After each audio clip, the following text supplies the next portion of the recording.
वंदे मातरम, जय श्री राम। सभी का हमारे चैनल में एक बार फिर से स्वागत है।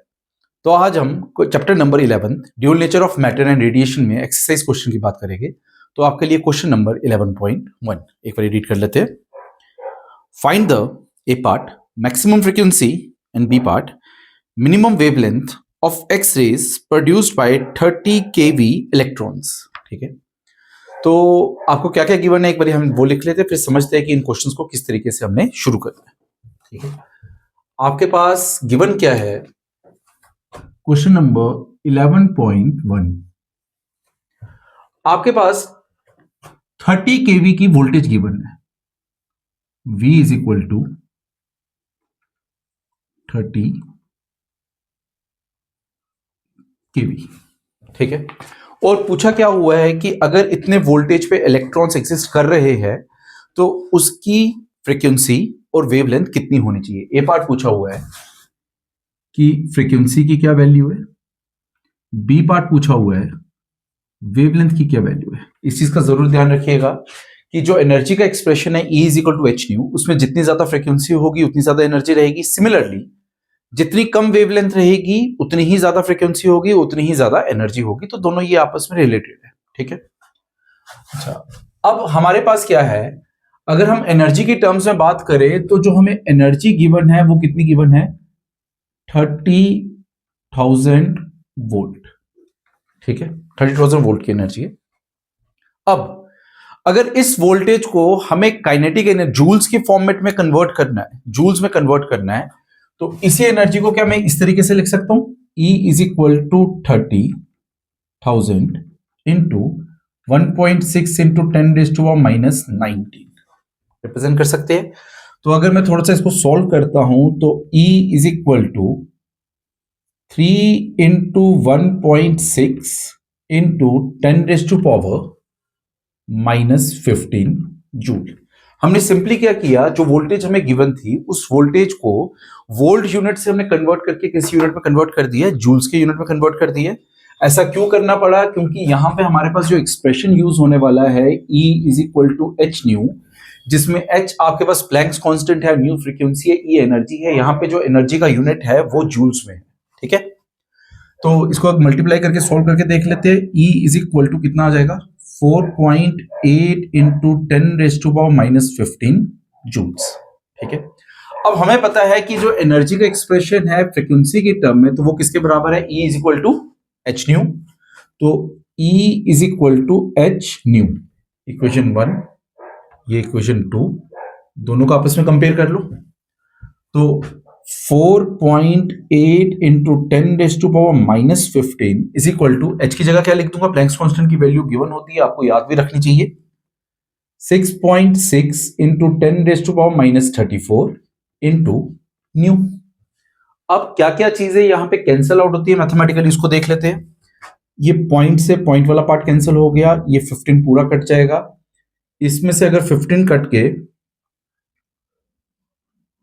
-19, तो न्यू इज इक्वल टू कुछ ऐसा रह जाएगा हमारे पास, 48 डिवाइड बाय 66 इंटू 10⁻⁻19।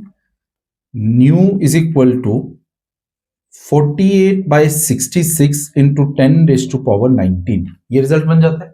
और थोड़ा सॉल्व कर लेते हैं, 24 33, तो nu is equal to 24 by 33 into 10⁻19।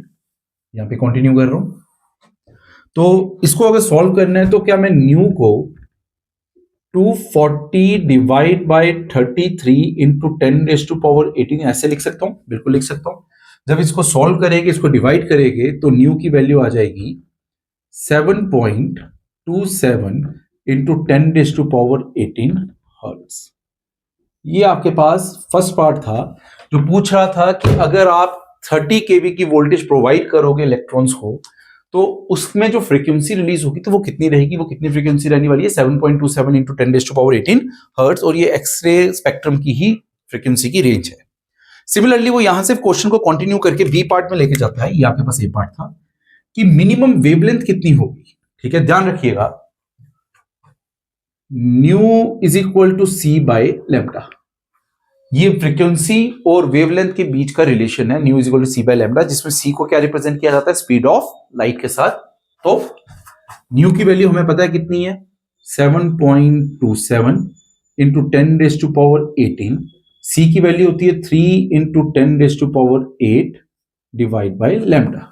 तो लैम्डा निकालना है हमने, तो लैम्डा किसके बराबर हो जाएगा, lambda is equal to 3 into 10⁸ divide by 7.27 into 10⁻18। ये कैलकुलेशन आ जाएगी। थोड़ा सा सॉल्व करते हैं, पॉइंट को मैं ऊपर ले जाता हूं, तो ये बन जाएगा lambda is equal to 300 divide by 727, ये चीज समझ आती है, इंटू 10⁻10 में से 8 गए -10, ये लैम्डा की वैल्यू आती है। अगर हम इस पार्ट को अगर सॉल्व करते हैं तो ये अप्रोक्सीमेटली ये पार्ट हमारे पास बनेगा 0.41 इंटू 10⁻10। तो रिजल्ट आपके पास यही है, 0.41 इंटू 10⁻10। थोड़ा सा इसको और एक्यूरेट टेक्स्ट बुक के सोल्यूशन के साथ करना है, तो इसी चीज को मैं यहां पे कंटिन्यू कर रहा हूं। लैम्डा इज इक्वल टू, इसमें से एक माइनस कम कर लो, 0.041 इंटू 10⁻9, और ये बन गया lambda is equal to 0.041 nanometre. तो क्वेश्चन थोड़ा सिंपल है। ड्यूल नेचर जब आपने पढ़ा होगा तो आपको इस चीज का जरूर ध्यान रखना है कि एनर्जी को एनर्जी के साथ रिलेट करना है, और एनर्जी के किस यूनिट में बात की जा रही है ये बहुत इंपॉर्टेंट है। अगर इलेक्ट्रॉन वोल्ट यूनिट की टर्म में बात की जा रही है तो सारी कैलकुलेशन इलेक्ट्रॉन वोल्ट्स में लेके आ जाओ।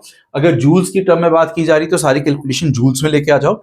और कभी कभी ऐसे क्वेश्चन आपको मल्टीपल चॉइस क्वेश्चन में हो सकते हैं, वहां पे यूनिट क्या दिया है, इलेक्ट्रॉन वोल्ट का यूनिट दिया है या जूल्स का यूनिट दिया है, अकॉर्डिंगली आप उसमें एक्ट करेंगे। ठीक है, तो ये हमारे पास क्वेश्चन नंबर 11.1 था। तो नेक्स्ट वीडियो में हम क्वेश्चन नंबर 11.2 की बात करेंगे। तब तक के लिए सबको वंदे मातरम, जय श्री राम।